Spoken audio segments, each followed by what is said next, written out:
Thank you, Madam Deputy Speaker. There is a lot to praise in this budget, and I and my constituents particularly welcome the additional, or the confirmation of the additional funding for the NHS, additional money for social care, for infrastructure, broadband, schools, defence, and of course the changes for business rates. I also appreciate the fact that the Chancellor acknowledged my own representations on VAT.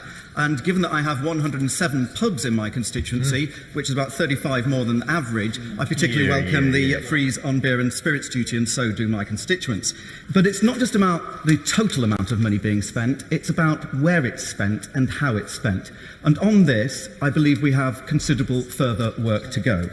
And we do know that education, it's not all about money, but it plays such an important role. It is no accident that the top funded places in the country, mainly in London, also had the highest social mobility factors, and the converse, the lowest funded areas of the country were the lowest in terms of social mobility. There's clearly a strong link.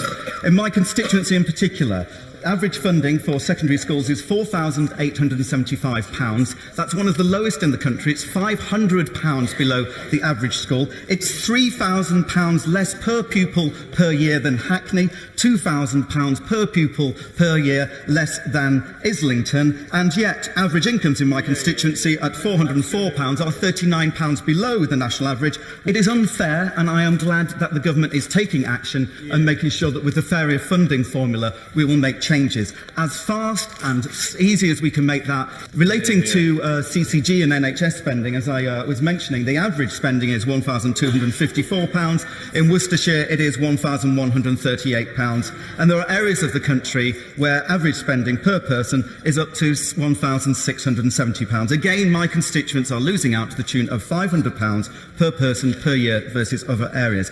But also, I do not want to give the impression, Madam Deputy Speaker, that it's all doom and gloom in my constituency, because after all, it is frequently mentioned as one of the most desirable places in the country to live. And it's obviously not because we're overfunded from public expenditure, but because the people in my constituency work hard, and they are self-reliant, and they like to. Have a great MP. And if there's a problem, they look first in the mirror and try and resolve it themselves. But it is unfair if my constituents have to delve into their own pockets to pay for things which in other parts of the country are provided through public expenditure. So we need a balance and a rebalance in terms of where public money goes. So, Madam Deputy Speaker, in conclusion, what I'm arguing for today is not special treatment for my constituents, but fair and equal treatment. And I will do everything I can to deliver that.